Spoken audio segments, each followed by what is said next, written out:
Welcome. Hope you're doing well. Hope your internship's going well. And I want to talk about another specific advanced technique on the clinical level to help you. Gosh, hope you can use it as you're in your internship. You know, I'm a real big believer as the brain functions to, when you learn a skill, try to apply it in the next 24 hours if you can, if it's appropriate, and it really kind of will cement in your mind as a skill in your little toolbox that we're trying to build for you forever. And I call this one body-character integration. Body-character integration. And let me define that for you, and then we can talk about the skills and how to apply it. Body-character integration is a term I use to help the client use their body, the somatic part. God gave us a body as well as a spirit and soul, right? To use their body to locate affects, and then from the affects, guess what? Always the character issue. And then to provide a mismatching statement, which you've been trained on. So, body, affect, character, statement. Very, very productive and helpful at lots of levels for the client. And here's how I want to explain it to you, and I'm just going to go kind of in a sequence. I'm going to walk you through it, give you some examples so that you can kind of see it in vivo. First off, when the client is describing a difficult situation, present circumstance, a problem with my marriage, or problem at work, problem with my kid, problem with emotions, problem with a feeling, or a past situation. I'm starting to feel some old stuff that I've been buried for so long about mom and dad and siblings and whatever. Doesn't matter when they're describing a past difficult or a present difficult. Ask them if they can feel the tension or pressure or pain. It generally comes to a feeling of tension inside or pressure inside or pain inside in their body. A lot of times it'll be a chest pain, or it could be the back. The back's a big source of pain. The hands, sometimes they feel in their hands because hands means when you have problems in your hands, it means you're feeling helpless. Or their throat, I feel constricted like I don't have a voice. There's symbolism to this, right? God uses symbolism to tell us about ourselves.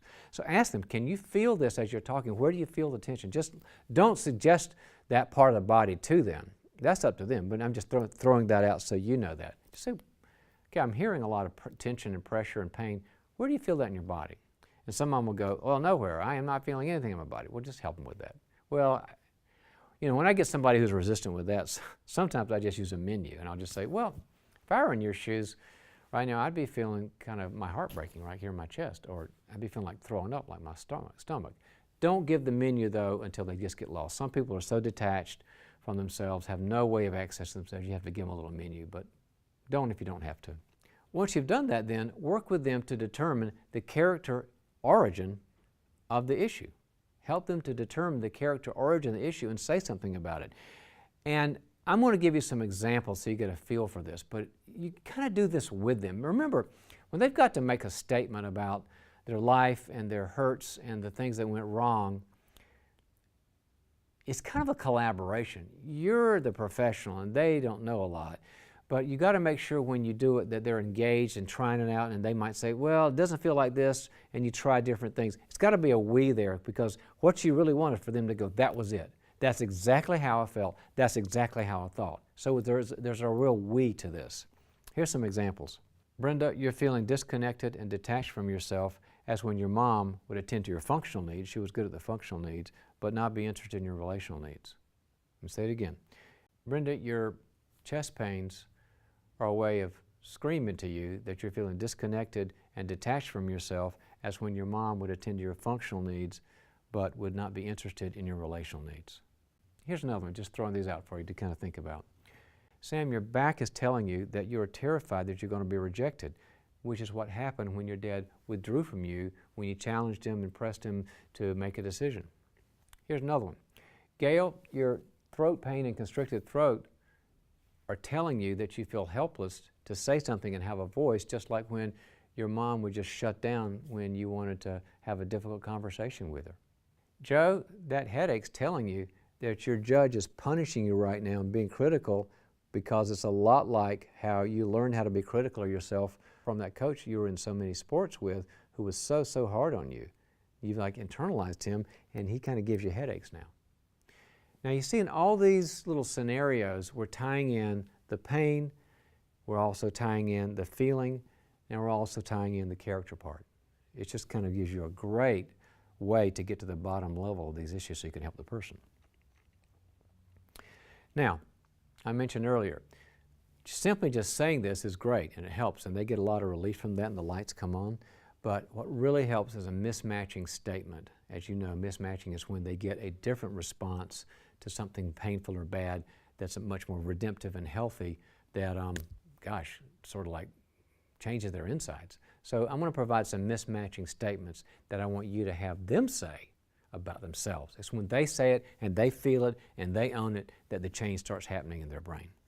And when I give you these statements and when you give your client your form of these statements, have them touch that part of themselves, the back or the head or the stomach or whatever. You don't touch them. This is not about you touching them. This is about them owning and feeling what they need to feel through the somatic process. So just have them touch it and say the statements.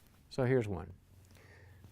My needs are safe and it's okay to feel my needs. Mom was wrong about that.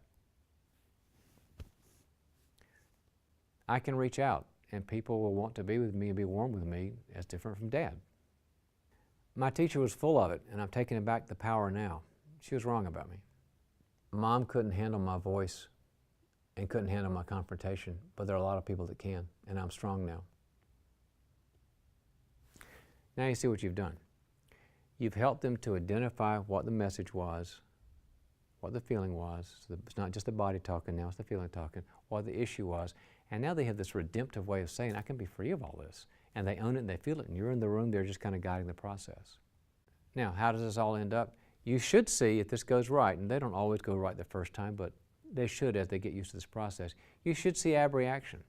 A nice catharsis, maybe tears, maybe sobs, maybe a sense of freedom, maybe anger they didn't know they had. It'll come out, and it'll be okay and safe, and they'll go away feeling like, I can make decisions now. I'm not a perfect person, but I'm a good person, and I think I can have a great relationship. I can make hard decisions. You're going to strengthen them by simply going through this process. The body has a lot to say.